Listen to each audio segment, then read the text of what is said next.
Futuros do café em Nova York caem para perto de $1, menor nível em 12 anos. Entidades promovem evento Frete Sem Tabela, Brasil com Futuro. Safra de cana deve alcançar 635 milhões, 510 mil toneladas na campanha 18-19, 0,4% a mais ante o ciclo anterior. E dólar sobe e encosta em R$ 4,00 com cena eleitoral.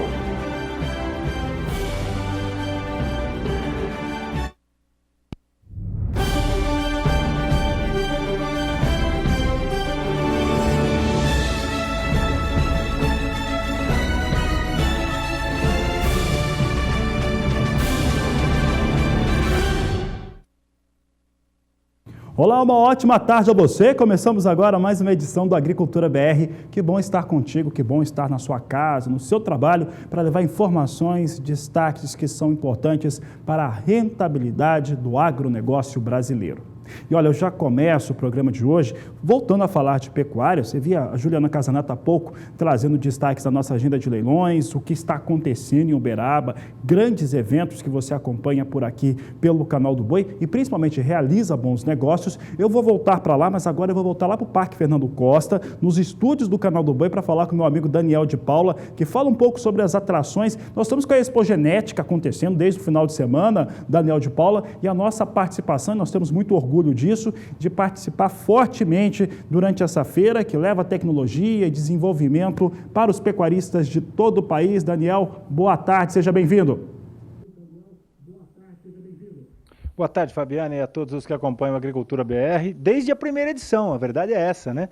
11 anos atrás, cá estávamos transmitindo a primeira, aquela que era uma novidade no calendário de exposições do Brasil e principalmente da ABCZ, e nós já mostrávamos o que poderia ganhar de dimensão esse encontro que se tornou realmente uma referência em melhoramento genético da pecuária de corte e de leite do Brasil, ao ponto de hoje nós termos muitos dias aqui desta 11ª edição com mais de um leilão, né? 2 leilões, por exemplo, na quinta-feira nós vamos transmitir 2 leilões, né? O Cindy, à 13h, como lembrou bem o Gustavo D'Angelo lá na Leilopec, e à noite aqui o leilão Top 100. Na sexta-feira nós teremos o leilão da Colonial, as matrizes Premium, que a Colonial Agropecuária traz com convidados especiais, que vai vender matrizes de primeiríssima linha de altíssima genética. Colonial que no sábado realiza o 12º leilão de reprodutores, hein? É um dos leilões mais tradicionais do Brasil. Bom, Colonial com 48 anos de seleção, né? Mais de 3 milhões de doses de sêmen vendidas dos seus mais de 60 touros em centrais, não dispensa algumas apresentações, mas o orgulho do norte de Minas, né, lá da minha Janaúba, estará aqui com os seus reprodutores à venda, junto com o Nelore Bio, também de Janaúba. O Bionicão está aqui com o José Aparecido, o Neurisvan Teixeira, toda a equipe da Colonial, e nós vamos fazer uma grande transmissão no Tatersal Rubico Carvalho, sábado a partir de 13h pelo canal do Boi. Domingo, o Gustavo já deu o recado, fechamento da agenda de leilões da Expo Genética com o super leilão da Naviraí Camparino, que também é referência, melhoramento genético, nata do melhoramento genético nessas duas marcas e no leilão com 200 reprodutores. Mas o nosso primeiro compromisso comercial é daqui a pouco, nós temos só o período da tarde aí para se preparar até que o 5º leilão genética aprovada entre em cena com a Hora Hofig Ramos, capitaneando esta venda especial, 60 reprodutores altamente selecionados pelo José Roberto Hofig Ramos, a Marga, e também toda a equipe da Hora Hofig Ramos, lá de Brasilândia, no Mato Grosso do Sul. Brasilândia e Naurilândia, né, onde tem as duas propriedades. Tem um convidado especial, que é o Nelore Bacuri, do Gabriel Esperafico, fazenda que fica em Barretos, no interior de São Paulo, né? E a gente vai ter altíssima genética de animais selecionados para precocidade, animais selecionados para carcaça. Nós temos, inclusive, algumas imagens dos lotes que já estão preparados para desfilar na sua tela. Claro, o leilão aqui na Expo Genética, dentro do Tatersal Rubico Carvalho, é presencial, mas nós temos todos os lotes também filmados e temos, inclusive, alguns destaques no leilão de hoje à noite, apesar de ter um equilíbrio muito grande nas avaliações, tanto do PMGZ quanto da ANCP nos lotes que a Hora oferece esta noite, nós temos alguns destaques que são imperdíveis em avaliação, porque tem um animal que se desempenha, às vezes, melhor do que o outro. O lote 2, por exemplo, que vai ter 50% à venda, é um destaque absoluto. Alguém vai ser sócio esta noite do José Roberto Hoffig Ramos. Esse touro que tem uma precocidade extraordinária, né? Deu sêmen válido a partir de 9 meses e 9 dias de idade, e já é um touro contratado também por Central. Então, assim, é uma genética comprovada, não só no que você está vendo de imagem dessa padronização, dessa carcaçaiada toda, mas principalmente pelos números das avaliações que confirmam essa genética, que é selecionada há mais de 60 anos lá na Fazenda Fátima, em Brasilândia, e que foi absorvida desde que ele era garotinho pelo Zé Roberto Hoffig Ramos, hoje o titular dessa seleção, que é realmente emblemática, referência, e para nossa alegria, hoje fazendo parte da nossa programação no leilão, ou 5º leilão genética aprovada. Hoje às 8h30 da noite, a organização é da Central Leilões. Aliás, todo o catálogo do leilão está à sua disposição. Checa lá na internet, vai no site do sba1.com, vai no site da centralleilões.com.br, no site da Hora Hoffig Ramos. Em qualquer lugar você vai achar o catálogo com toda a descrição dos lotes que nós teremos à venda nesta noite, Fabiano. Muito, mas muito especial para nós do SBA, que estamos dentro da 11ª edição da Expogenética, uma feira que a gente cobre desde a primeira, lá atrás, quando a BCZ instituiu esta que eu considero a Copa do Mundo do melhoramento genético aqui em Uberaba. Fabiano. Tá certo, Daniel de Paula. Eu lembro desde a primeira, o que mostra que você, Daniel de Paula, está envelhecendo, né? Passaram-se já 11 anos desde a primeira edição. Um grande abraço a você, a equipe do Canal do Boi aí em Uberaba, sempre realizando um grande trabalho. É importante lembrar que nós estamos distribuídos por lá em 3 equipes. Tem uma na Central da Lelopec, no Parque Fernando Costa. Ali você viu o Daniel de Paula transmitindo dos nossos estúdios dentro do Parque Fernando Costa, em Uberaba. Então, Expogenética, você tem todos os destaques aqui, é claro, pelo Canal do Boi. E olha, eu falo agora a respeito de grãos, mas principalmente de um levantamento, um estudo feito em parceria da Conab com representantes do Departamento de Agricultura norte-americano. Esse estudo mostra algumas tendências e inclinações em torno da agricultura brasileira. Você vai ver como é que eles foram apresentados na reportagem de Catarina Martorelli. O responsável pelo Comitê de Estimativa de Grãos e Commodities do Departamento de Agricultura dos Estados Unidos mostrou vários aspectos da comercialização mundial e americana. As análises são mensais e se baseiam em coleta de amostras no campo e em imagens de satélite.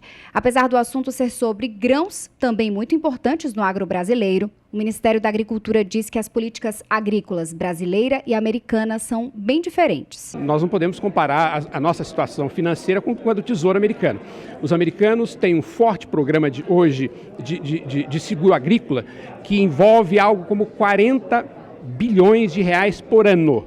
Quer dizer, para uma área que é o dobro da nossa, eles têm praticamente 100 vezes mais. Nós estamos aplicando 400 milhões de reais, eles 40 bilhões de reais em seguro agrícola. Então, essa é uma área que nos preocupa muito. Pelo levantamento americano e da Conab, o cenário de exportação deve se manter aquecido e a safra mundial de soja deve ser a maior da história, com 367 milhões de toneladas, 120 milhões só do Brasil. Já a produção brasileira de arroz deve se manter na média histórica, mas por causa da expectativa de aumento no estoque de passagem, houve desvalorização dos preços locais. Agora, a bola da vez mesmo para os americanos é outro grão. Pelos estudos americanos, para 2020, o produtor dos Estados Unidos deve investir na produção de milho. Para o Brasil, ainda não dá para dizer o mesmo por causa do preço do frete. Esse pode ser o grande fator de impacto, né? A tendência em termos de paridade de exportação, dado a questão cambial, né, tem favorecido o preço no cenário interno e até para exportação. O nosso problema é a questão realmente desse tabelamento. Enquanto não tiver definido isso, a gente não imagina que o parâmetro de preço interno pode ter alguma alteração ou não. A taxação de 25% da China sobre os produtos importados também não ficou de fora das discussões, nem de brasileiros, nem de americanos.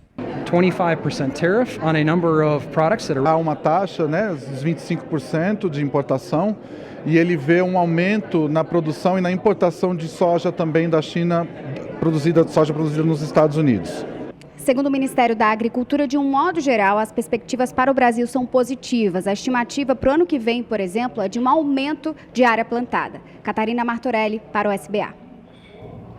Você viu a Catarina Martorelli trazendo, esse estudo é importante que seja feito, mas é importante lembrar até para que produtor rural, o telespectador do canal do Boi saiba, você acompanha esses levantamentos, você acompanha essas perspectivas diariamente aqui na nossa programação. O que foi feito foi uma compilação entre dados da Conab com o Departamento de Agricultura norte-americano, coisa que você já acompanha aqui pelo canal do Boi. As perspectivas, como você já viu ali no estudo da Conab, do Departamento norte-americano, também nos estudos que já foram divulgados por outras instituições, como a Moody's, que é aquela empresa de análise de risco, entre outras, é que as perspectivas para os próximos 10 anos é excelente. Trouxemos ontem uma entrevista muito interessante com o Marcos Favaneves, ele falava a respeito também, e o estudo que ele fez na universidade, na USP, que mostra essa perspectiva, é excelente para a soja, principalmente com a melhora das margens dos produtores rurais e o cenário internacional de um consumo cada vez maior. Isso para grãos e para carnes também. E olha, por falar em grãos e falar em tabelamento de frete, eu vou falar agora com o meu colega Walter Pulga Júnior, meu amigo que está lá em São Paulo, na sede da BBM, sobre esses temas. Começando pelo dólar, porque o cenário eleitoral fez com que a moeda norte-americana hoje apontasse perto de R$ 4,00. A verdade é que o mercado começa a perceber que o candidato favorito dos mercados talvez não vá para segundo turno, e isso deixa os mercados nervosos, por isso que eu falo com Walter Pulga Júnior. Pulga, um nervosismo geral nos mercados e dólar subindo, é isso mesmo? Boa tarde, seja bem-vindo.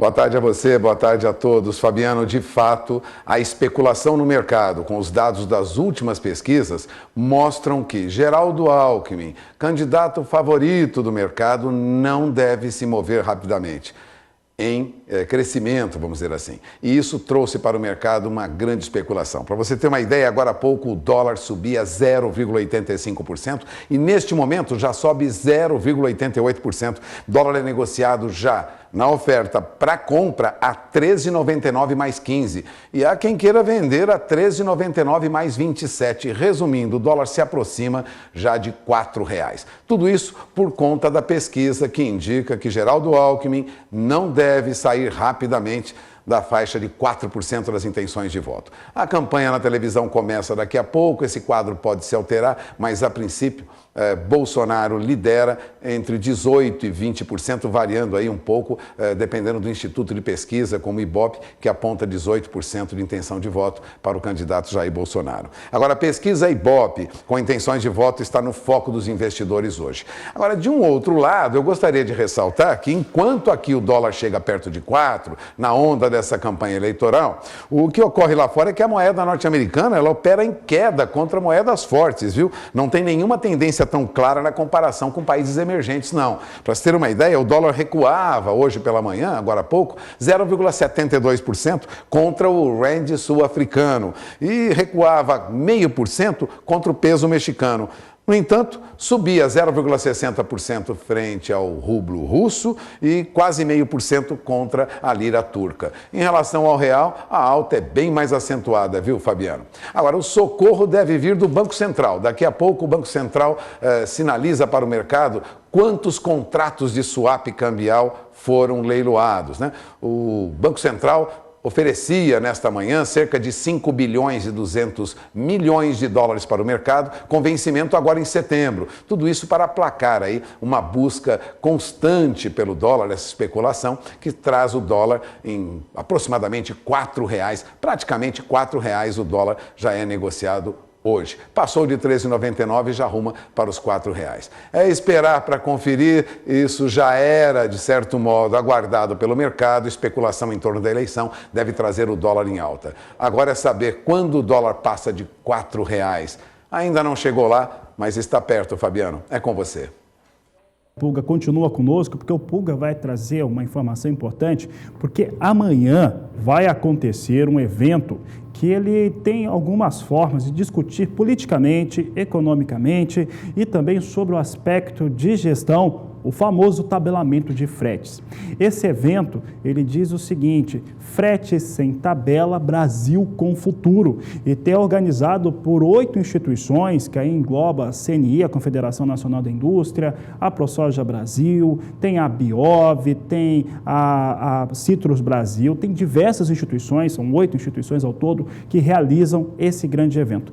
Pulga, é um evento que marca uma pressão importante, né, sobre o aspecto político, econômico e também social, essa questão do tabelamento de frete. Como é que isso vai ocorrer amanhã? É o primeiro passo, né? Um evento que começa a disparar uma discussão sobre o assunto. Fabiano, de fato amanhã será lançada a campanha Frete Sem Tabela, que vai ser lançada lá em Brasília, na CNI, na Confederação Nacional da Indústria. O movimento é coordenado por André Nassar. E eu estive agora há pouco com André Nassar aqui nos estúdios do Canal do Boi, na Bolsa Brasileira de Mercadorias em São Paulo, para comentar sobre esse assunto. Acompanhe a entrevista de André Nassar, ele explica o que é esse movimento.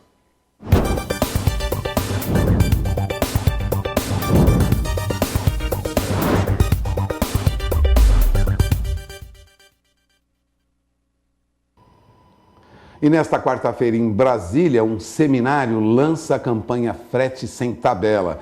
O que vai ocorrer na manhã desta quarta-feira em Brasília, você acompanha agora, porque o coordenador de toda essa campanha está aqui ao meu lado, André Nassar, presidente executivo da ABIOV, Associação Brasileira da Indústria de Óleos Vegetais.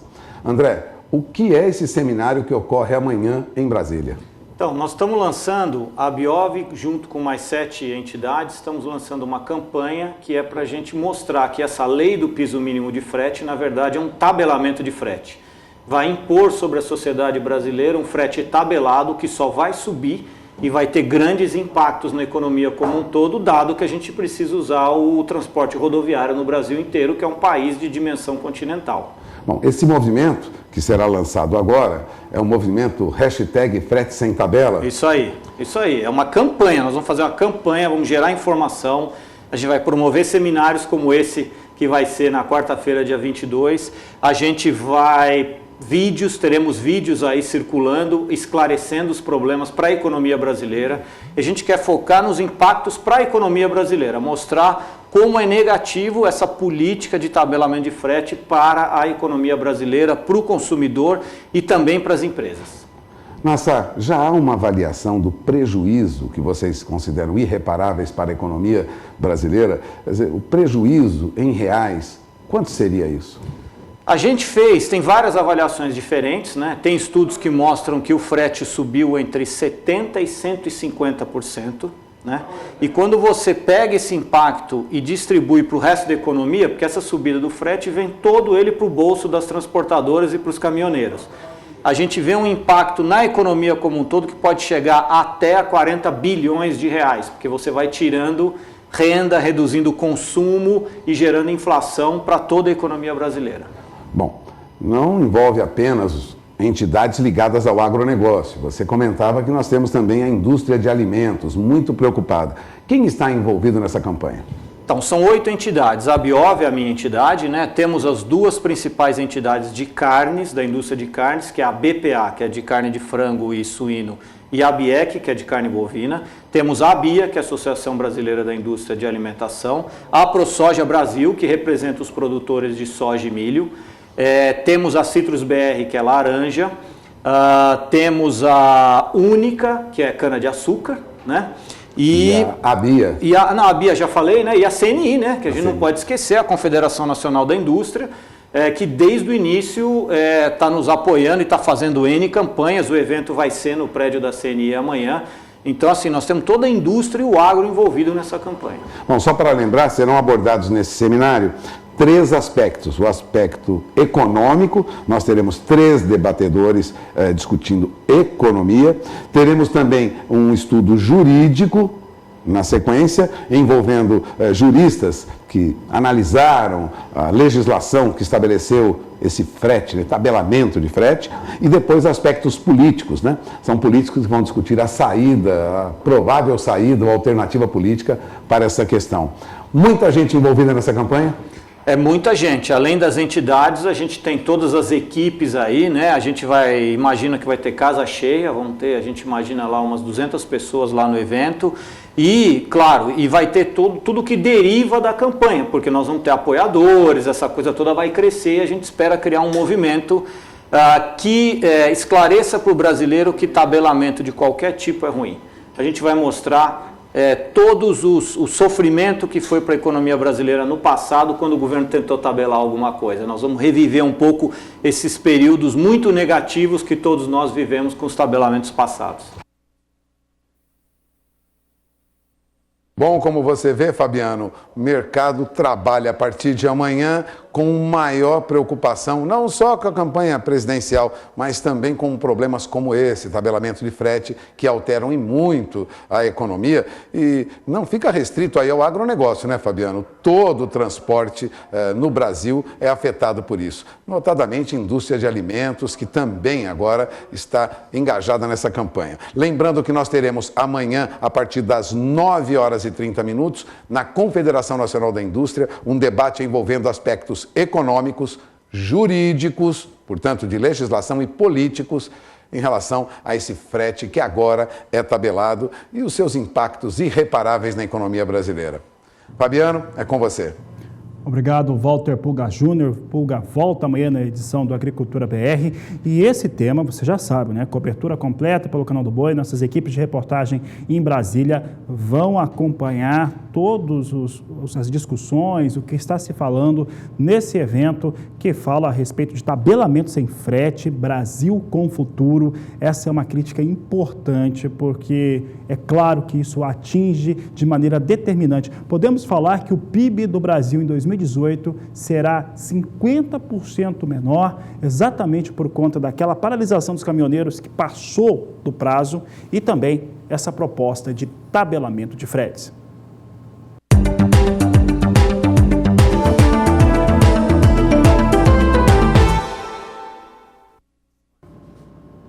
O Agricultura BR fala agora sobre soja. Vamos saber como é que vem o comportamento da soja, os valores de referência em alguns dos principais portos de embarques do Brasil. Você acompanha comigo agora a soja, começando pelo maior embarcador do país, é soja no Porto de Santos. Você tem aqui Santos, nos últimos acompanhamentos, nós temos aqui os valores sendo praticados com soja da seguinte maneira. No último dia 15, nós tínhamos na semana passada, na quarta-feira, o valor de R$ 89,00 a saca de 60 quilos. Nesse último dia 16, R$ 89,50. Nesse último dia 17, nós tínhamos o valor de R$ 91,50 a saca de 60 quilos. Já nesta segunda-feira, o valor fechou em R$ 89,50 e está registrando queda hoje para R$ 87,00 a saca de 60 quilos, uma queda de 2,24%. Quando comparado à última semana, você vê aqui uma queda mesmo com um cenário de dólar mais alto aí em relação ao valor da soja no Porto de Santos, daí uma queda de 2,24% na última semana, quer dizer, em 5 dias cai 2,24%. Queda muito parecida, né? No caso de Porto de Paranaguá, os valores de referência têm uma queda de 2,22%. Vamos saber como é que vem os valores, então, no Porto de Paranaguá, o destaque de agora do Agricultura BR. Você vê aqui desde o último dia 15, desde a última quarta-feira, R$ 90,00 o valor da saca na quarta-feira passada, na quinta-feira mantinha o valor e na sexta-feira fecha a R$ 92,00 a saca de 60 quilos. Nesta última segunda-feira fechou a R$ 89,20 e nesta terça recua para R$ 88,00 a saca de 60 quilos, valores de referência apurados pela Grãos Corretora.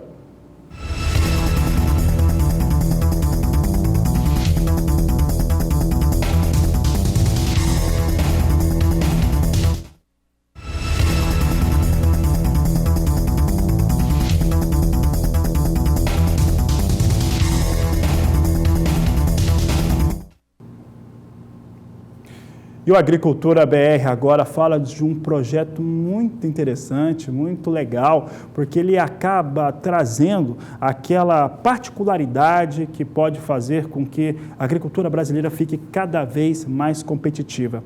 Eu estou falando do projeto Meu Primeiro Pivô, que chegou a mais um município, e você vai acompanhar os detalhes agora na reportagem de Valdir Pacheco. O investimento em irrigação pode ajudar o produtor a melhorar os resultados da safra, minimizando as surpresas negativas do clima. A lavoura fica protegida das intempéries como as secas, porém, o uso do pivô central é o mais valorizado na irrigação de plantação de soja, milho, feijão e outras culturas. Nossa equipe acompanhou o dia de campo na fazenda Águia Dourada, em Sorriso, no Médio Norte de Mato Grosso. Um dia de campo voltado para o sistema de irrigação. Aqui, produtores e participantes estão conhecendo o passo a passo para a implantação do primeiro pivô. Este palestrante apresentou a viabilidade de energia renovável e ambientalmente correta, que viabiliza a irrigação do pivô central. O sistema de energia solar fotovoltaica oferece economia e sustentabilidade. Solução de energia solar hoje, em todo o mundo, existe mais de 400 gigawatts instalados, aproximadamente umas 30 Itaipu. E o Brasil está recém começando nessa alternativa. Por que está começando agora? Passou da viabilidade agora, econômica, ajudando também a questão do meio ambiente. Reservando mais água nos reservatórios para que o Brasil possa voltar a crescer também, tendo energia. Porque se precisar crescer hoje, nas condições atuais, sempre será com aumento de preço de tarifa de energia, porque tem que acionar muito termoelétrica. Por outro lado, tem a opção de fazer a própria energia, como autossuficiência. Fazer um trabalho de eficiência energética para gerenciar melhor a energia e também se tornar autossuficiente. Na eficiência energética se busca aí uns 20% de economia e com a autossuficiência continua a economia beirando de 70% a 90% a economia de quem instala uma usina solar. Na palestra do engenheiro eletricista Janderson, abordou a geração de energia elétrica distribuída para irrigação e oportunidade na área rural. Nós apresentamos a geração distribuída, a legislação nova do setor elétrico, que autoriza você gerar energia na sua propriedade e compensar em outros locais, reduzindo, em média, entre 80% e 95% do seu custo com a energia hoje. Você tem hoje 3 fontes possíveis, que é a hidrelétrica, a termoelétrica e a solar. Cada uma apresenta as suas vantagens e desvantagens. Mas para o produtor rural, a desvantagem é não ter uma das fontes e continuar pagando energia ao preço que pode inviabilizar o negócio dele hoje. Para a viabilidade ambiental da atividade de um pivô, é preciso uma outorga do uso da água. Seja ela de rio, barramentos ou poço artesiano. E após a emissão da outorga comprovando viabilidade e tudo mais, é exigido também os licenciamentos ambientais, que é comprovado a viabilidade ambiental do processo como um todo, do equipamento como um todo. Comprovadamente, a irrigação possibilita produzir mais com menos impacto ambiental. A irrigação possibilita aí você cultivar N culturas, além dos feijões, o algodão, o milho, o arroz, os grãos especiais e os pulses, que os pulses são as ervilhas, os grãos especiais são as pipocas, gengelinhas e assim por diante. Então realmente abre-se uma nova alternativa na questão do pivô da irrigação, que só é possível ser cultivado através da irrigação, e é um novo mercado se abrindo, o mercado asiático tem necessidade desses produtos e nós no Mato Grosso temos a possibilidade de produzir isso embaixo dos nossos sistemas de irrigação. Este foi o primeiro pivô implantado na fazenda do anfitrião e produtor Edenir Piscinin. Ainda vamos colher a primeira cultura, mas a ideia de adquirir um pivô e colocar é para a diversidade de culturas, e garantindo a primeira safra, e a do meio e a terceira, que seria, por exemplo assim, soja, planta mais cedo, o milho ou um arroz intermediário, que seria janeiro, e depois a terceira cultura, que seria um feijão no meio. Então, com a mesma área, você tem mais diversidade de produção, da lavoura. Valdir Pacheco para o SBA. Sistema Brasileiro do Agronegócio. E o Departamento de Agricultura norte-americano divulgou no começo da tarde de ontem, na verdade, mais um relatório que mostra os embarques dos Estados Unidos dos seus principais produtos agrícolas exportados.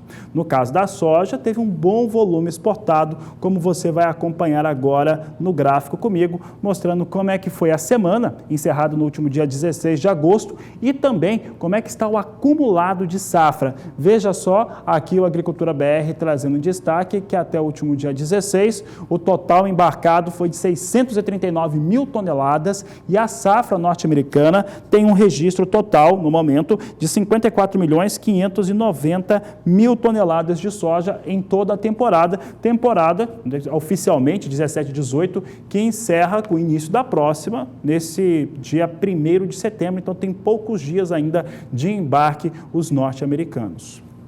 Um outro levantamento importante, esse avulso, foi divulgado também pelo Departamento de Agricultura norte-americano, só que na manhã de hoje. Isso porque exportadores privados informaram a venda de farelo de soja.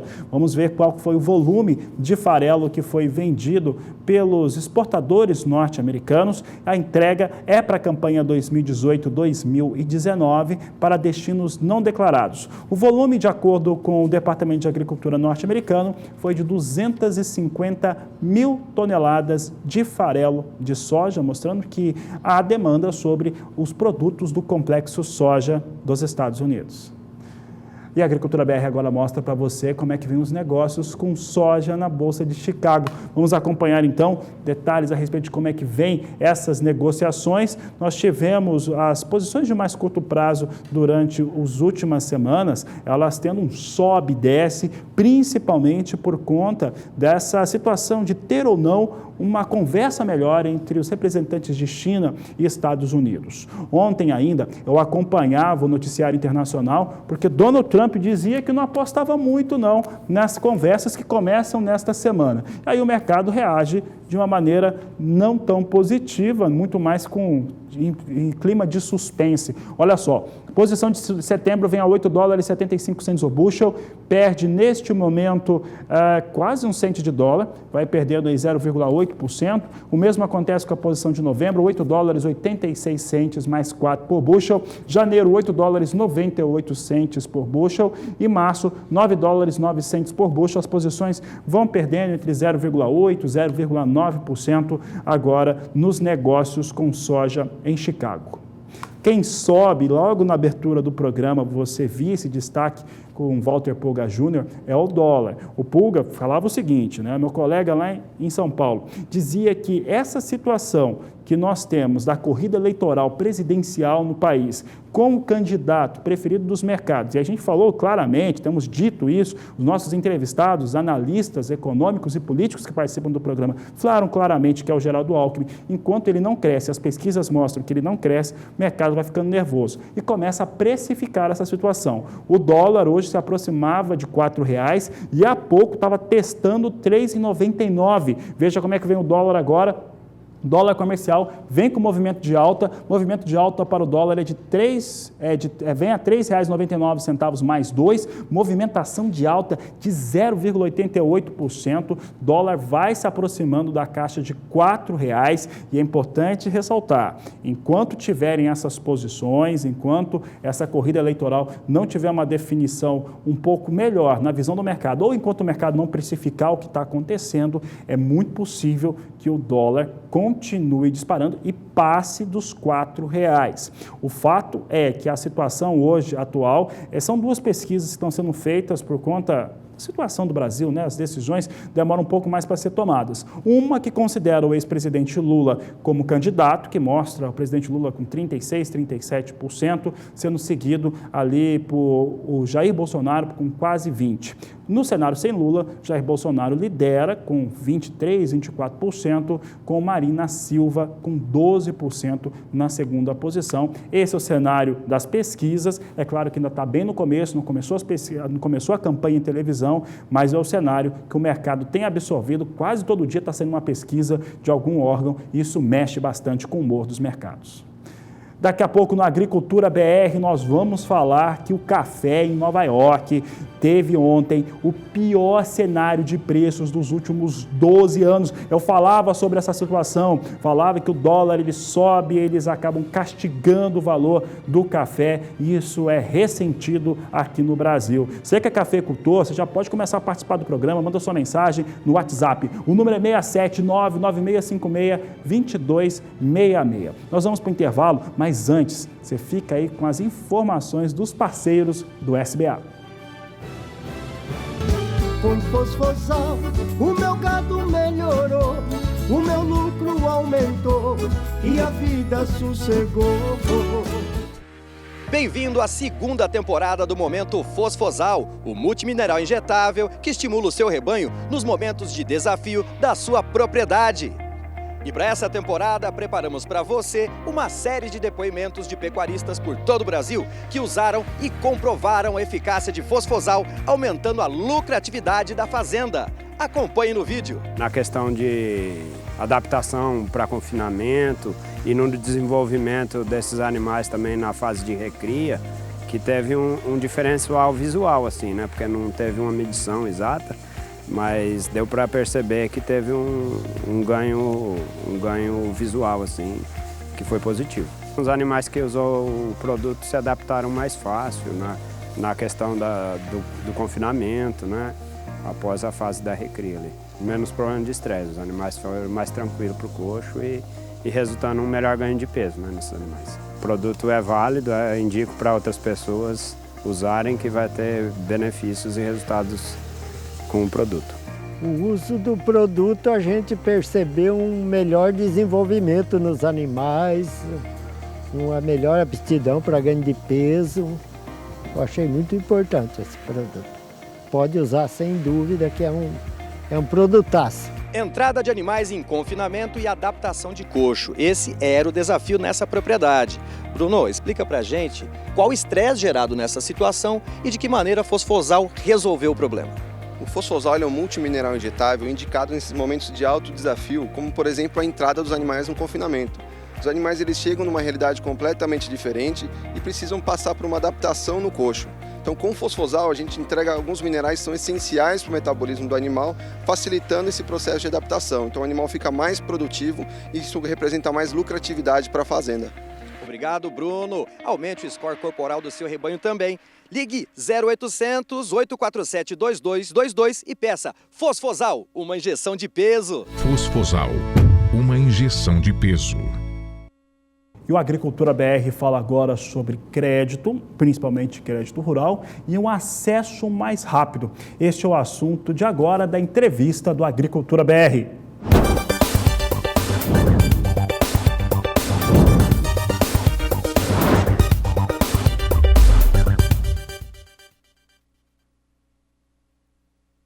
É de recursos para financiamento, para custeio, para investimentos, de uma forma com burocracia menor, mais rápido para chegar ao bolso do tomador de crédito, principalmente do produtor rural.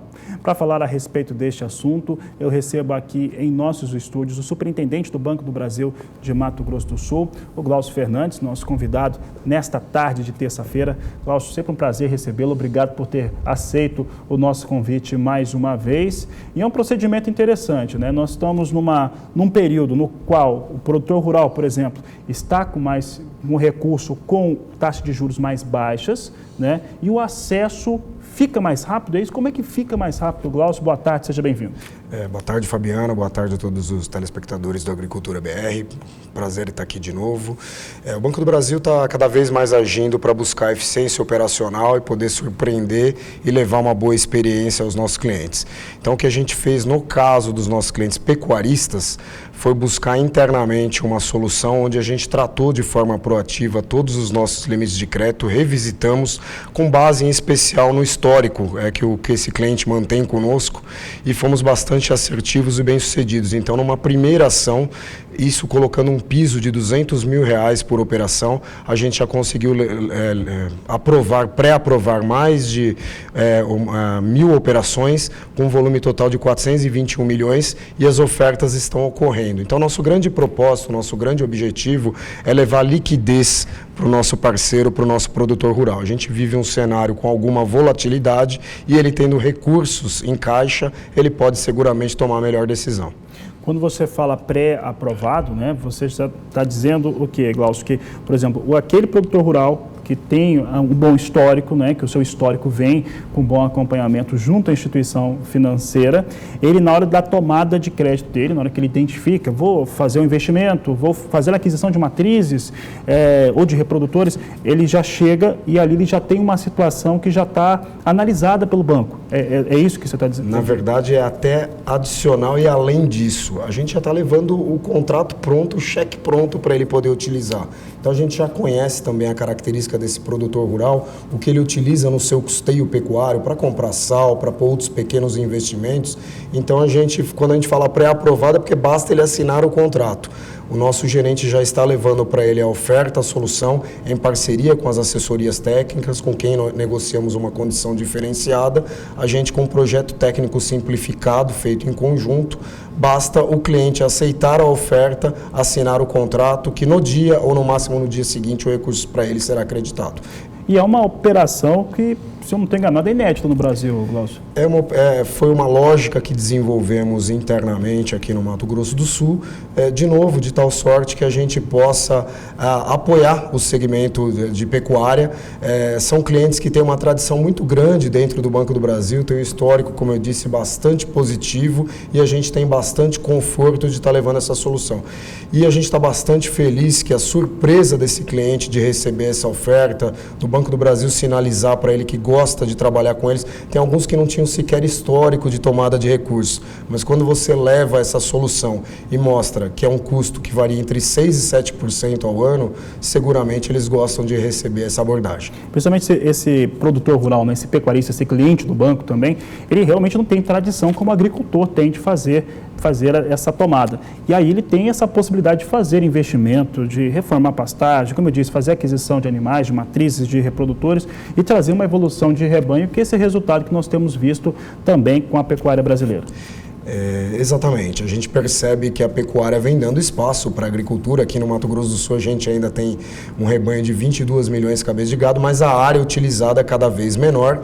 Que mostra que está bastante competitivo. O que mostra que eles têm que investir bastante em precisão da pecuária, em tecnologia, em racionalizar os seus processos. Então o banco tem dado consultoria e prestado isso de forma complementar, através do recurso de custeio pecuário e também através do FCO Rural, para outros investimentos mais estruturantes, como correção de solo, reforma de pastagem. Isso eles têm, inclusive, um prazo mais dilatado e uma condição ainda mais satisfatória para poder operar conosco. Você falou do FCO, e o FCO entrou em vigor agora recentemente, acho que na entrada da segunda semana do mês de agosto. Como é que está esse procedimento junto com o Fundo de Desenvolvimento Constitucional do Centro-Oeste? Retomamos as contratações agora no último dia 8 de agosto. A novidade do FCO Rural do segundo semestre, ele permaneceu com taxa fixa, grande conquista aí do segmento, mas ele passa a ter bônus de adimplência variável de acordo com a finalidade do financiamento. As finalidades basicamente são 3, investimento, custeio e FCO verde, que é para energia fotovoltaica. E aí ele também fatia de acordo com o perfil de renda bruta anual. Então, renda bruta anual até 16 milhões de reais, que a grande gama de produtores aí se concentra, a taxa está em 5,86 e com bônus de adimplência retorna para 5,67 fixa, com prazo de até 12 anos para pagamento, até 2 anos de carência. O que mostra assim, alternativas muito interessantes para investimento, né, desse investidor, empreendedor rural, e também tem mais empreendedores, Glaucio. É isso? É assim que funciona a FCO? Exatamente. E só mostrar que a gente está sendo bastante eficiente na alocação desses recursos. Primeiro semestre, por exemplo, só no segmento agro, a gente se aproximou de 1 bilhão e 100 milhões de reais contratado aqui no Mato Grosso do Sul, que somado ao FCO empresarial, totalizou cerca de 1.350 bi. Como o nosso recurso é um pouco superior a 2 bilhões de reais, a expectativa é da gente consumir plenamente os recursos aqui no Estado, lembrando que a gente sempre o faz com bastante governança, com bastante critério, de fato, para poder apoiar corretamente o desenvolvimento aqui no nosso Estado. Nós falamos, para encerrar, nós falamos do fator histórico, primeiro do cliente, do produtor rural, do pecuarista, que tem uma boa relação com o banco. Historicamente, falando de FCO, o Mato Grosso do Sul ele utiliza a totalidade de recursos, consegue fazer essa aplicação nas suas áreas de produção, tanto áreas de produção rural, quanto também áreas de produção industrial e comercial aqui no Estado, não é isso? O ano passado, essa trajetória foi comprovada pelo que você citou, e esse ano a nossa crença é a mesma. A gente acredita que, em que pese a economia no todo ainda não está dando sinais e um conforto total, principalmente para o empresário, para investimentos mais estruturantes, por outro lado, os insumos estão mais baratos, a mão de obra ainda existe ociosidade, então você consegue administrar melhor esses custos. Então, assim, pode não ser um bom momento para o empreendimento iniciar, mas talvez para você iniciar um investimento é um bom momento, para estar preparado para 2019 ou 2020. Então, a gente percebe, por exemplo, no agronegócio, muitos investindo em armazenagem. É algo que vai ficar pronto só ano que vem ou até em 2020, mas os custos desses investimentos agora eles estão muito mais controlados, o que mostra o apetite do produtor rural, a sua gestão, a sua profissionalização de escolher o momento adequado de tomar os recursos. Tá certo, Glaucio. Obrigado pela participação mais uma vez aqui no Agricultura BR. Eu que agradeço. Um bom dia a todos. Uma boa tarde a todos. Tá certo, Glaucio. Conversei com o Glaucio Fernandes, ele que é superintendente do Banco do Brasil no estado de Mato Grosso do Sul. Temas muito interessantes. Você vê essa questão de eliminar, você reduzir bastante burocracia, ter um acesso muito rápido aos recursos financeiros e também um pouco sobre a aplicação do FCO no estado do Mato Grosso do Sul, aqui na entrevista do Agricultura BR.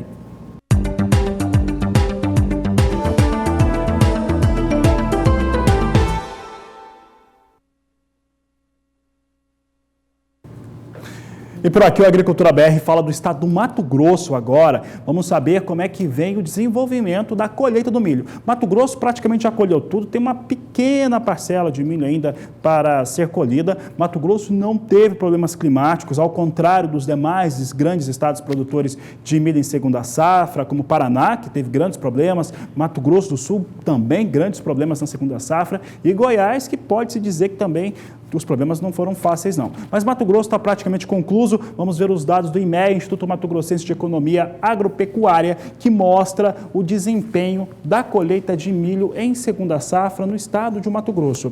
Veja só que a colheita até o dia 17 de agosto totalizava 98,9%. É praticamente igual, a diferença aqui é visual em relação ao que acontecia no ano passado, quando a colheita atingiu 99,6%. Chega aí menos de um ponto percentual de diferença. A média dos últimos 5 anos é de 97,8%, portanto, bom desempenho em relação à colheita no estado do Mato Grosso. A retirada do cereal já foi finalizada no norte do estado, passa de 99% na área cultivada no médio norte, nordeste e oeste. O sudoeste é onde a colheita está mais atrasada em relação às demais regiões, tem 95,35% de acordo com o IMEA no sudeste do Mato Grosso, é a única região que está um pouquinho mais atrasada, mas no geral, bom desempenho, colheita no Mato Grosso veio como aconteceu no ano passado e também nos últimos 5 anos.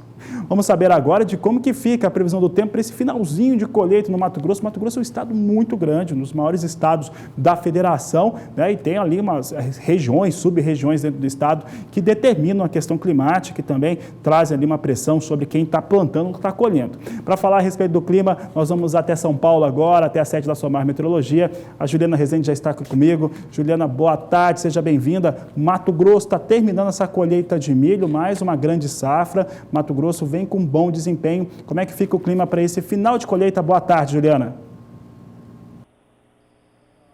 Olá, boa tarde, Fabiano. Boa tarde a todos que nos assistem. Olha, pois é, agora a partir desse finalzinho de colheita Ainda em andamento no estado do Mato Grosso, a expectativa é de um cenário otimista. O tempo seco já vem predominando na maior parte do estado. Algumas áreas já não recebem chuva significativa para a pecuária há mais de 4 meses. E é justamente esse cenário que veio favorecendo esse ganho de ritmo em relação às atividades no campo no estado do Mato Grosso. Agora, ao longo dos últimos períodos, então, por conta desse tempo mais seco, a umidade do solo caiu bastante. E para os próximos dias, não tem previsão de chuva ainda. Até o dia 26 de agosto, tempo seco predominando no estado do Mato Grosso, e esse tempo seco persistindo acaba garantindo temperaturas bastante elevadas, especialmente na parte da tarde. As máximas alcançam facilmente 38, 39 graus ao longo já dos próximos dias. A partir da próxima semana, esse tempo seco não dá trégua ainda. Então não vamos ter áreas de instabilidades atuando na região. É a massa de ar mais seco que atua, acaba garantindo mais uma semana ensolarada e bastante quente.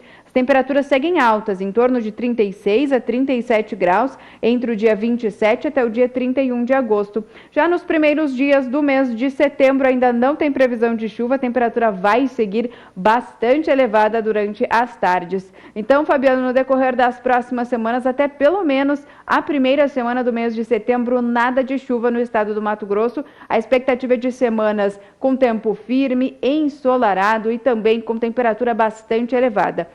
Essa condição também acaba garantindo diminuição dos índices de umidade relativa do ar, principalmente nas horas de maior aquecimento do dia. Então, durante as próximas semanas, o cenário vai seguir otimista para os produtores que ainda estão em fase de finalização em relação à colheita do milho segunda safra na região. Daqui a pouco eu volto com mais previsão do tempo. Obrigado, Juliana. Até daqui a pouco ela volta com outros destaques da previsão do tempo aqui no Agricultura BR.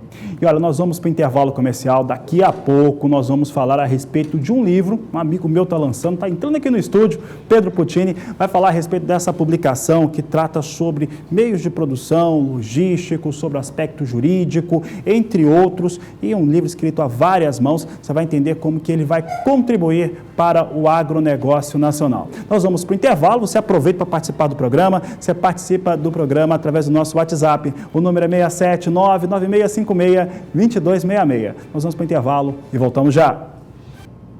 O Agricultura BR traz em destaque agora mais uma entrevista e agora falando a respeito de uma publicação, um livro que traz contribuições para o agronegócio brasileiro. É o assunto de agora na entrevista do Agricultura BR.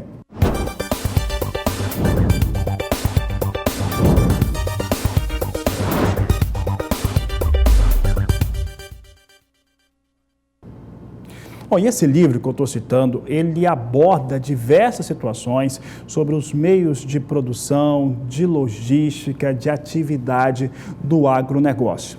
Para falar a respeito deste assunto, eu vou conversar agora nos nossos estúdios com o advogado, com o consultor jurídico Pedro Puccini, nosso convidado de agora aqui no Agricultura BR. Pedro, um prazer recebê-lo aqui no Agricultura BR para falar de um tema tão importante. Você é o organizador desse livro, dessa publicação. Eu queria saber como é que você conseguiu juntar tanta gente boa nesse livro. Boa tarde, seja bem-vindo.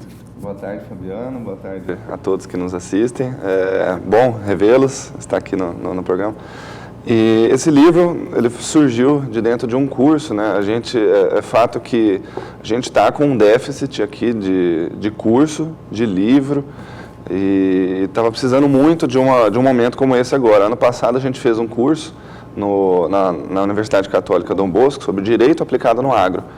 E tanto o livro é interdisciplinar quanto o curso também foi. O curso teve professores ligados a outras áreas, como segurança do trabalho, teve uma engenheira de segurança do trabalho, teve agrônomo também falando, e o curso já tinha muita gente boa lá dentro discutindo os assuntos mais relevantes. Então o meu trabalho foi incentivar esse pessoal a escrever, né? E eu também, no caso, né, eu coloquei 2 capítulos aqui, e a gente compôs uma obra interdisciplinar, né, relacionada a questões jurídicas no agro. Então, assim nasceu a nossa primeira edição, né? Dá para continuar agora, um projeto eterno no livro, né? Então, Maravilha. E você, bom, eu vou dar um livro aqui, deixa eu dar uma folheada no livro enquanto eu vou conversando com você, Pedro. Sim. E eu acho bastante interessante porque sempre se tem aquilo, como falar do agronegócio, e cada vez mais nós sentimos uma necessidade de falar do setor para quem não é do setor, principalmente, né? E essa caracterização, ela ajuda, pelo menos a nossa intenção é que ajude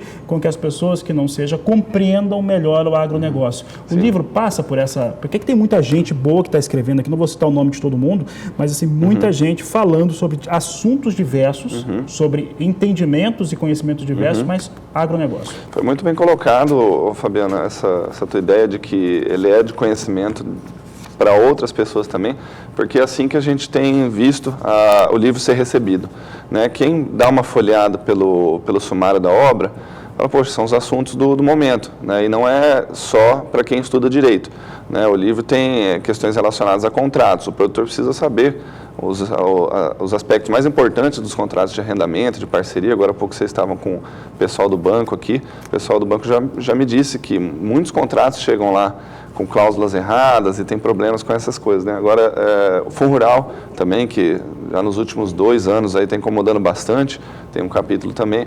Então, são temas jurídicos, mas são assuntos que ultrapassam o público jurídico e também é de conhecimento do produtor, do gestor das propriedades, das empresas rurais.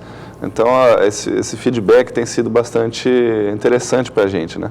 Aqui tem um capítulo de introdução, e eu achei bem interessante, tem muito a ver contigo, né? No Brasil, estudar direito agrário é preciso. Começa o livro aqui, depois das apresentações, começa com uma titulação dessa. Nunca foi tão preciso estudar direito agrário, não é, Pedro? Pois é, com certeza. Esse primeiro capítulo aí, a gente teve um apoio também de uma entidade na qual a gente congrega vários estudiosos. Nós temos 2 entidades, a União Brasileira de Agraristas e a União Brasileira da Advocacia Ambiental. Esse capítulo do Estudar Direito Agrário Preciso é de um dos primeiros procuradores do INCRA do Rio Grande do Sul, Dr. Darcy Zibet, que até deixei esse capítulo para ele aí, onde a gente começa esse histórico do porquê que é importante estudar o direito agrário. A gente passou por ciclos, né, onde o primeiro era muito ligado à regularização de propriedades, né, questões de matrícula, questões fundiárias, né, o georreferenciamento. E agora a gente está num novo ciclo, que é estudar a legislação aplicada nas cadeias produtivas. Né? Você tem um mercado consumidor, que é quem dita as regras, né, exigindo sustentabilidade, exigindo certificação, selos, né? Então a gente precisa entender o que entra de lei nesse novo ciclo do agrarismo, aí, que é o que a gente está abordando de maneira bem interdisciplinar. Tá certo, eu estou com o livro aqui na mão, um livro organizado pelo Pedro Puccini, e esse livro tem um lançamento oficial nesse mês de agosto, né? Se eu estou enganado, dia 28 vai cair numa terça-feira, Pedro? Isso, perfeito. Dia 28 de agosto, para quem estiver em Campo Grande, região, o evento é aberto ao público.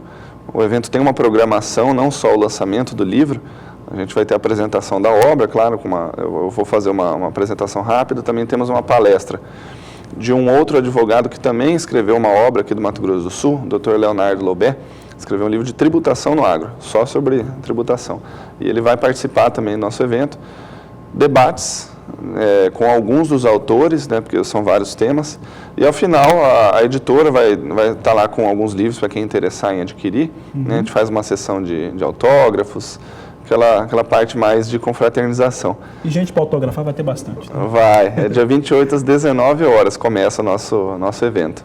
Tá certo, aqui só para o pessoal que está em casa entender, olha aqui, ó, um dos assuntos que vão ser tomados, ó, pesquisa e inovação, segurança financeira, estabilidade no setor da agropecuária, ocupação territorial rural, procedimentos de desapropriação, aplicação de código de defesa do consumidor, contrato de arrendamento e parceria, de trabalho por pequeno prazo e contrato de trabalho por safra, segurança e saúde no trabalho, entre outros assuntos, estão nesta publicação. O livro será lançado oficialmente no próximo dia 28 de agosto em Campo Grande, a partir das 19 horas no horário local. Quem estiver em Campo Grande, então, participa desse grande evento. Pedro, obrigado pela sua participação mais uma vez aqui no Agricultura BR. Imagina, eu que agradeço, e para quem estiver interessado em adquirir a obra, no site da editora, que é o editorcontemplar.com.br, tem lá o link para poder fazer a aquisição dos exemplares. Muito obrigado, Fabiano. Obrigado, Pedro. Bom, você está acompanhando, você está perguntando qual que é a editora. Vou falar o nome da editora mesmo, não tem problema. Editora Contemplar, eu não no portal, não sei de cabeça, mas você coloca no Google, você entra ali, você vai achar rapidinho, Editora Contemplar, você encontra o link ali, faz a aquisição dessa ótima publicação do agronegócio brasileiro, que foi o assunto de agora da entrevista do Agricultura BR.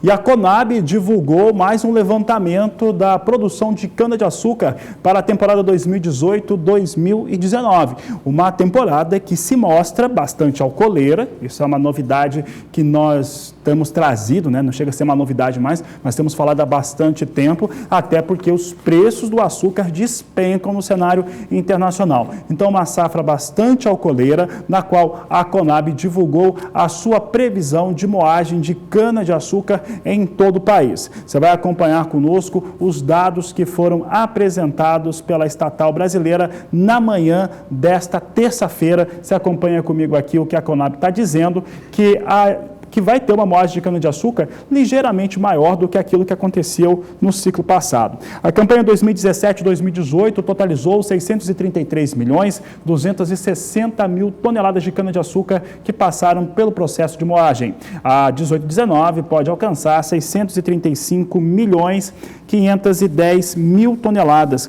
um incremento de 0,4% de acordo com os dados que foram apresentados pela Conab.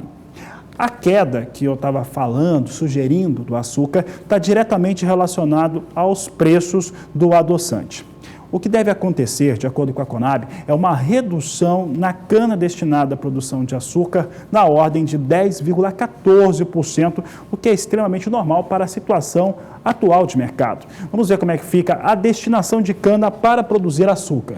A campanha 17-18 teve uma destinação total de 291.300.000 toneladas. A 18-19 deve ficar em 261.770.000 toneladas. Ora, se você tem a destinação de cana para produzir açúcar com queda de 10,17%, para onde vai essa cana?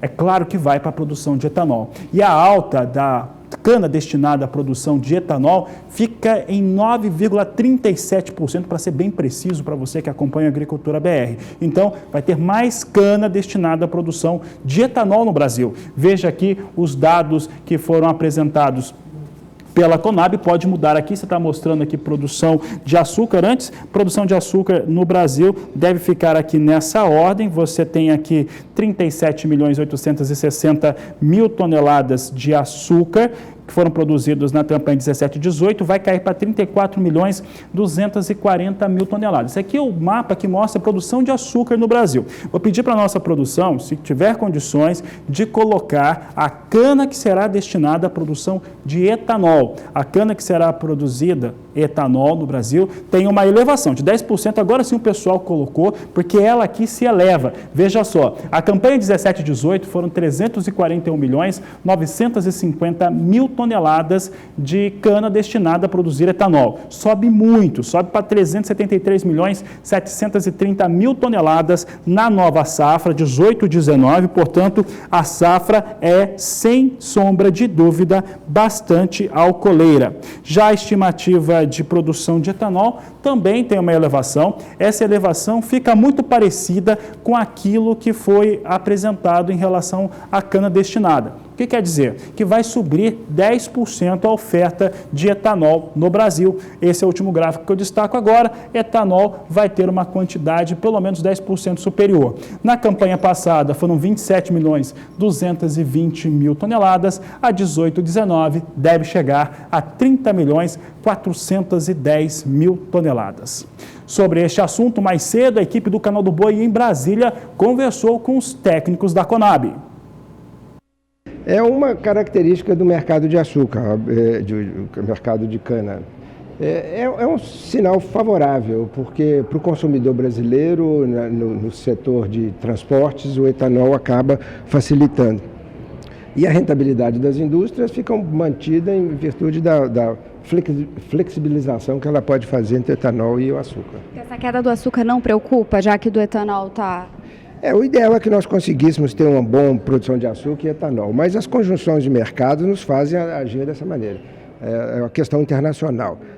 Mesmo a questão cambial no Brasil ainda não permitiu que tivesse o cenário de melhor produção de açúcar. A oferta mundial de açúcar é maior, a Índia tem uma produção bem mais elevada, isso mexe com os preços internacionais, principalmente os negócios na Bolsa de Nova York que despencaram, inclusive vão registrando os piores preços, aí pode colocar uma média de 15, 14 anos, dos últimos 15, 14 anos é o pior preço para o açúcar, e é por isso que a safra aqui no Brasil tende a ficar mais alcooleira, ainda mais por conta da gasolina que vem com valores mais elevados. A maior região produtora de cana-de-açúcar do país é o Centro-Sul e é por isso que a Juliana Rezende volta ao programa agora. Vamos falar sobre clima nesse Centro-Sul do Brasil. Juliana, como é que fica o clima para essa produção de cana? A Conab está apostando que vai ter uma produção maior na safra nova. Olha, Fabiano, a expectativa é de mais tempo seco em grande parte das áreas produtoras de cana-de-açúcar do centro-sul do país. Isso já vem acontecendo, tanto que as condições de umidade do solo seguem baixas em pontos do sudeste e centro-oeste também. A única diferença é que no sul do Brasil, por lá, as chuvas vêm sendo mais frequentes e por isso é que a umidade do solo não tem caído na região sul. Para os próximos dias, tem previsão de tempo seco predominando entre Minas Gerais, norte de São Paulo, Goiás e até Mato Grosso. Só que uma frente fria que vai avançar pela costa do país vai trazer um pouco mais de instabilidades e provocar chuva no interior paulista e em Mato Grosso do Sul. São pancadas bem fracas e com baixo volume de água. São aquelas pancadas bastante irregulares que acontecem no final do dia, mas que não têm potencial para reverter essa situação de solo ainda com baixa disponibilidade hídrica nessas regiões. Mas já volta a trazer um certo alívio por não garantir mais declínio das condições de umidade do solo. Na região sul tem mais previsão de chuva e chuva até forte. Essa tendência é de manter o solo com bastante umidade na maior parte da região sul. A partir da semana seguinte, essa chuva que vai avançar entre São Paulo e Mato Grosso do Sul dura pouco tempo. Tanto que na próxima semana já não tem previsão de chuva, a massa de ar mais seco toma conta do interior do Sudeste, Centro-Oeste e até o Paraná. Também acaba garantindo tempo firme entre a semana do dia 27 até o dia 31 de agosto. Dessa vez, somente chove em pontos do litoral e da faixa leste do Sudeste e grande parte também do interior da região sul, exceto o estado do Paraná. E até pelo menos meados do começo do mês de setembro, essa chuva vai seguir concentrada na região sul. Com isso, a massa de ar mais seco vai seguir atuando entre o Sudeste e Centro-Oeste e não vai permitir nem a formação e nem a passagem de novas áreas de instabilidades. Com isso, o cenário para grande parte dos produtores de cana-de-açúcar do Centro-Sul do país, principalmente do Paraná, Sudeste e Centro-Oeste, agora vai seguir um cenário bem otimista, porque com o tempo mais seco predominando até pelo menos o começo do mês de setembro, o cenário segue otimista para o andamento da colheita e também da moagem das lavouras de cana-de-açúcar. Daqui a pouco eu volto com mais previsão do tempo. Obrigado, Juliana Rezende. Daqui a pouco, então, mais destaques da previsão aqui no Agricultura BR, que vai para o intervalo comercial. Daqui a pouco nós vamos falar sobre café. Eu falava de preço baixo de açúcar.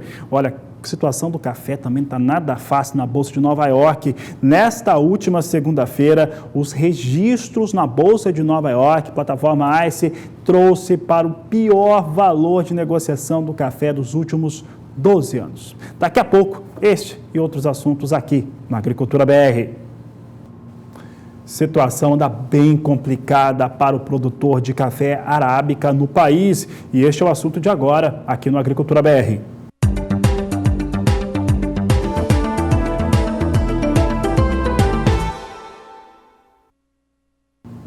E E os contratos futuros de café negociados na plataforma Ice Futures, na Bolsa de Nova York, que é a principal referência para o Arábica no mundo em relação aos compradores, investidores e principalmente vendedores também, registrou nesta segunda-feira o pior cenário de preços dos últimos 12 anos.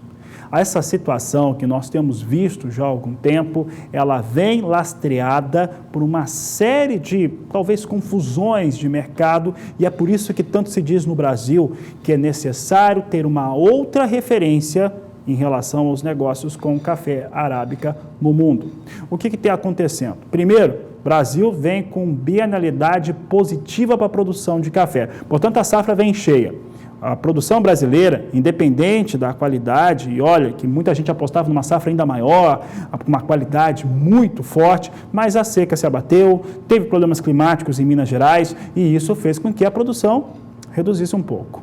E isso traz ainda assim uma safra muito cheia, 55 a 60 milhões de sacas, dependendo da fonte de informação de pesquisa que o senhor está usando aí em relação ao que tem de produção no Brasil, que é sempre muito confuso. Quando fala de café, então, é mais confuso ainda. De qualquer maneira, esse é um lastreamento que faz com que o café fique com preço baixo. O outro fator é em relação à moeda. Ora, se você tem o dólar subindo, o fato é que qualquer produto que é exportado, como café, como soja, teria que subir. Eu já falei isso um monte de vezes aqui, quem acompanha o programa sabe disso muito bem. Com o café não é diferente. A questão é que os investidores internacionais, eles pressionam, fazem uma pressão negativa sobre os negócios em Nova York toda vez que o dólar sobe. Então, toda essa alta do dólar que o senhor está vendo, que o senhor está acompanhando agora quase R$4 o dólar, há quem diga que o dólar passa de R$4 por conta do cenário eleitoral no país, mesmo assim, o cafeicultor não vai ganhar. No máximo, vai manter estabilizados os valores. O café tem uma possibilidade de alta, porque o dólar sobe, mas se o dólar sobe, a pressão negativa sobre os negócios com café em Nova York. Nesta semana, praticamente não há negócios com café nem em Nova York, nem aqui no Brasil, porque não tem ninguém vendendo, né? Tem negócios no mercado futuro por conta desses preços mais baixos. Vamos saber agora como é que Nova York está se recuperando. Tem até uma recuperação, mas eu digo, não muda nada a história, tá? Veja o que eu estou vendo também. A posição de setembro é negociada abaixo de $1 por libra-peso. É isso mesmo, senhores que estão acompanhando a Agricultura BR, é menos de $1 a libra-peso, vai subindo aí 1 cento de dólar, mas não significa, neste momento, absolutamente nada para os valores internacionais. A posição de dezembro é negociada a $1, 2 centos por libra-peso, mais 15, março, $1, 5 centos, mais 55, maio, $1, 8 centos por libra-peso. Eu lembro de ter respondido a uma telespectadora do Paraná, ela perguntava a respeito da situação do mercado de café no mundo e aqui no Brasil, e se havia alguma perspectiva de melhora.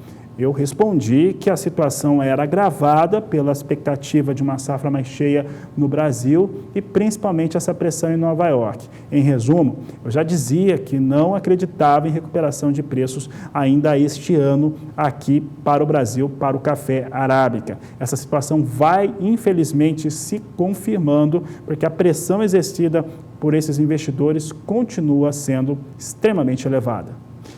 Vamos saber agora como é que fica a previsão do tempo para as áreas de produção de café arábica, principalmente, que ainda tem colheita de arábica pelo país, principalmente em Minas Gerais, que é o maior produtor que nós temos de café do mundo todo.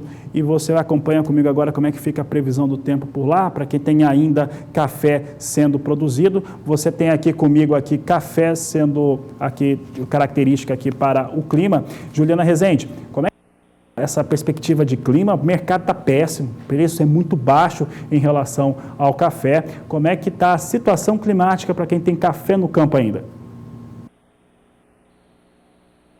Olha, Fabiano, em relação às lavouras de café do estado de Minas Gerais, não vem tendo grandes mudanças em relação ao clima, assim, a ponto de prejudicar as lavouras. Isso porque as temperaturas mais baixas vêm ficando cada vez mais concentradas na região sul. E essa massa de ar mais seco não vem conseguindo avançar pela parte sudeste, principalmente pelo estado de Minas Gerais. Por isso que as temperaturas seguem amenas em grande parte da região sudeste, ou seja, sem prejudicar grande parte das lavouras. Agora, no estado de Minas Gerais, os próximos dias, até o dia 26 de agosto, vai ser marcado por tempo seco. Então, para os produtores que ainda estão em fase de colheita e até de secagem dos grãos, a expectativa é de uma semana bastante otimista. Em relação às temperaturas, não tem previsão de grande declínio. Isso porque agora, ao longo desta semana, as mínimas ficam em torno de 13 a 14 graus no sul de Minas Gerais, que é justamente onde a temperatura geralmente costuma cair de forma mais significativa. Agora, ao longo das próximas semanas, tempo firme predominando e cenário otimista para o andamento da colheita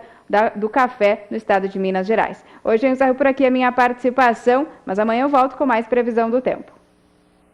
Tá certo, Juliana, obrigado pela participação, pelas participações. Um bom dia para você, uma boa tarde e até amanhã. Por aqui, o Agricultura BR vai para mais um rápido intervalo comercial. Daqui a pouco, ainda hoje, você tem destaques a respeito do mercado da soja. É o que você acompanha daqui a pouco no Agricultura BR. Aproveita para entrar em contato. Nosso WhatsApp é o 67996562266. E o Agricultura BR traz em destaque para você agora as grandes atrações que você acompanha aqui no canal do Boi. Olha, se é bom negócio, se traz rentabilidade, se tem informação e é importante para você, claro que é destaque aqui no Agricultura BR. E olha só, nesta semana você tem aí a raça Sind aqui no canal do Boi, com grande destaque, com grandes eventos. Quem andou visitando as áreas de produção e fala um pouco a respeito dessas atrações desta semana é a repórter Rosa Cabral, que fala agora nesse Acontece pelo canal do Boi. Olá, Rosa, boa tarde. Boa tarde para você, Fabiano Reis. Estamos aqui na terra do Sind Castilho, visitando o criatório, porque tem leilão agora no dia 23. Eu estou aqui com o criador, Adaldo Castilho. Tá tudo pronto? Tá tudo pronto, tá tudo certinho. Os touros são muito bons. É o leilão dia 23, reprodutores Sind. Eu, o seu Zé Humberto e o Renê Barburo e o Ângelo. Nós vamos fazer em Uberaba, dia 23, né? É um leilão de touros, já vai ser o terceiro e está indo muito bem. Da raça Sind, graças a Deus, ela está conquistando o mercado dia a dia, devido às suas características produtivas. Muitas pessoas começaram a experimentar o Sind e estão colhendo o resultado. Então esse objetivo é ganhos econômicos no cruzamento Sind com Nelore, Sind com vaca de leite, Sind com F1 e também Sind com vaca europeia. O Sul já está usando Sind no Devon, a Argentina já está usando semi de Sind e vários países da América já estão usando. Então, graças a Deus, o Sind vem conquistando o seu espaço natural, sem apagar a luz de ninguém, mostrando o seu valor, porque todas as raças são boas. Só que cada raça tem alguma característica específica e o Sind tem a sua característica. Então, devido a essas qualidades, o mercado está experimentando e está gostando, porque está tendo um crescimento.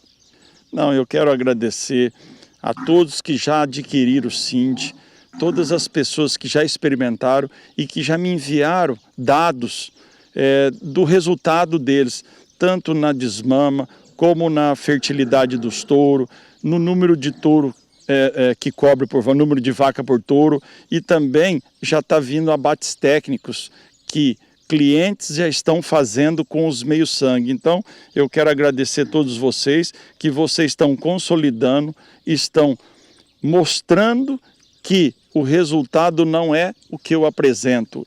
O que eu falo, que uma raça, ela tem que ser uma raça real. O que eu apresento tem que o meu cliente ter o mesmo resultado.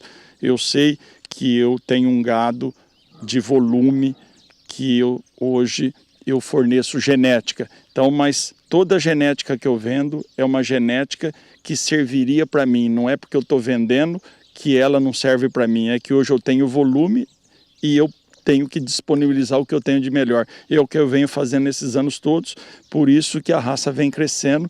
E quem entrou nas mãos do Sind Castilho, hoje está colhendo seus frutos.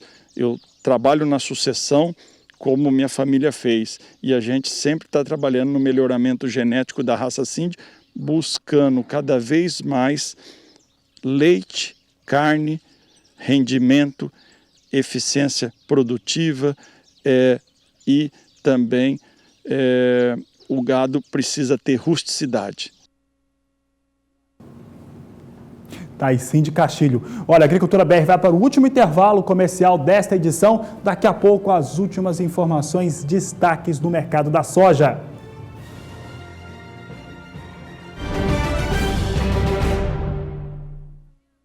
Leilão Naviraí Camparino. 200 touros Nelore com biotipo moderno aliado aos melhores índices de avaliações genéticas. Animais funcionais para pista, prova e pasto. Um dos eventos mais aguardados da Expogenética. Dia 26 de agosto, 13 horas, com transmissão pelo Canal do Boi. Naviraí Camparino, o leilão de quem vive, convive e sobrevive do Nelore. Rusticidade, confiança, raça e genética bovina. Leilão virtual João 600 Fazenda Talita. 17 de setembro, segunda-feira, às 7 horas da noite. Em oferta, 90 touros, 30 matrizes e 40 novilhas Nelore PO do mais alto padrão. Leilão virtual João 600 Fazenda Talita. 17 de setembro, segunda-feira, 7 horas da noite. Na Água Doce Cachaçaria, em Tupã, São Paulo. Realização Central Leilões. Transmissão Canal do Boi.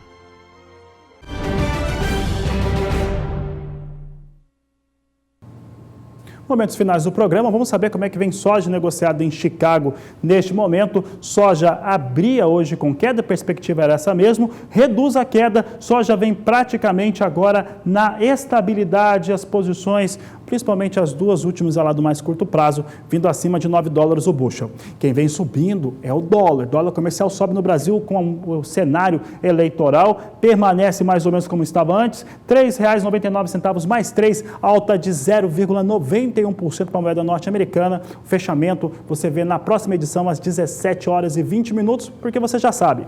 Este é o Agricultura BR, a inteligência e a transparência do agronegócio sempre com você. A todos uma ótima tarde e até mais!